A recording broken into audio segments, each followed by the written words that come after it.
20 years ago, a high school diploma and hard work meant a ticket out of the ghetto. Today, that's next to impossible. They are unable to keep up in a world that is rapidly changing, one requiring high levels of education and highly skilled workers. And because they've been unable to adapt, it's getting even more difficult to get out of the ghetto. The world is passing many of them by.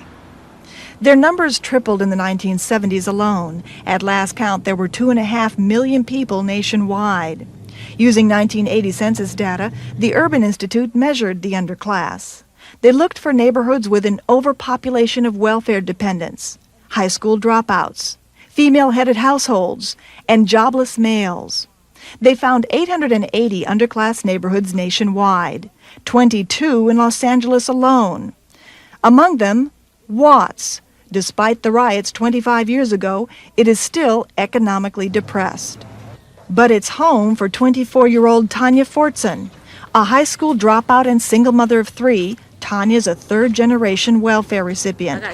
She lives in Nickerson Gardens, the largest housing project in Los Angeles, where she sees the despair daily.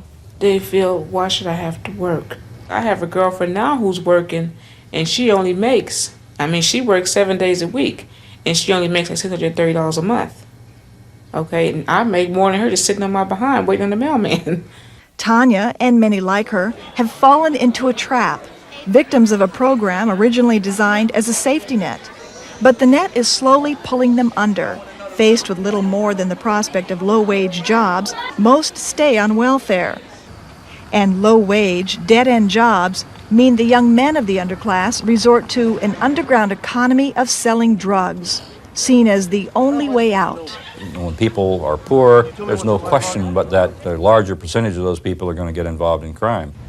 And this lifestyle has severe consequences. Many young black men are being killed in gang warfare. Those who avoid getting shot end up in jail. Today, 1 in 4 young black men are either in jail or under court supervision. Many expect to go to jail, according to Leon Watkins, who runs a South Central LA crisis hotline. I've heard some of the guys say it's not like if you go to jail, it's when you go to jail, is what's out there on the street.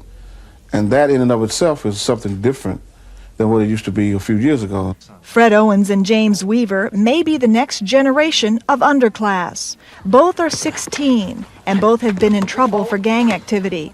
With no father in the home, Fred wanted to help his mother financially, so he began making over $1,500 a week selling drugs. I just kept a secret to myself and said, hey, I'm gonna come in and pay the bills, whatever she wants, I give it to her. Many parents close their eyes to the crimes their sons commit, something ex-con Marshall Brown has seen time and time again. And then mama's gonna go along with it, because mama liked the money. That's what is happening. It's happening all around here. You got 15 years of 15-year-old taking care of his whole family, and provide transportation. So what do how are they losing? They feel they're surviving. These men speak from experience. They're prisoners in a halfway house awaiting release. To them, crime and drugs are both a matter of survival and a ticket to the American dream. You can't give a man that's, say for instance, I have 3 kids and a wife, you can't give him $3.30 minimum wage, $4.35. So it results back to dope, where they can make money. I was looking for that goal, that's all I wanted, was that goal, a nice family, a nice home, and a car to get back and forth to work. In other words, I want to ride the boat like everybody else. But along the way, people are being terrorized. Every week, this group meets to help residents cope. Some have lost sons in this urban battleground. Mrs. Lafleur's son was killed during an argument sparked by a minor car accident. When the police came to the house, it was about 3 o'clock. When he told me about it, and I couldn't believe it because it just was a real shock. I couldn't believe it. He's always in my mind, day and night. We were very close. When sun go down, I stay home. Early in the morning, I stay home. And it's very dangerous in my neighborhood. Because you see little kids little teenagers, 8, 9, 10 years old, pushing drugs. And I'm afraid to go out of my house at night.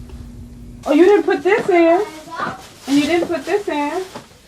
Some parents have spirited their children out of the neighborhood altogether. That's the case with Beverly Williams and family. Now it's daughter Robin's turn, who today joins the military. And there are a lot of young ladies watching.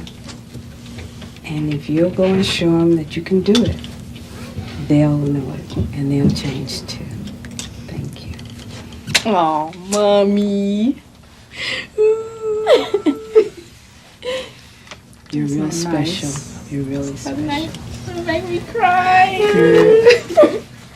Two of Beverly's other children are in the Job Corps in Northern California, and a stepson has left gang life altogether to live and work in South Pasadena. They're a model family that has avoided the trappings of an underclass. But there are less drastic solutions than getting kids out. One is a mandatory approach called GAIN, and it requires all welfare recipients, except those with children under 6, to get jobs. If you have no skills, you're trained. Childcare, health benefits, and transportation are also provided. We're going to keep appointments, right? We're going to take control of our lives. Give yourselves a big round of applause. A second approach is voluntary and emphasizes individual motivation and job readiness. Project Build is the brainchild of Assemblywoman Maxine Waters, a former welfare child herself. Her program comes directly to the people in the projects. The primary focus We have any other special talents?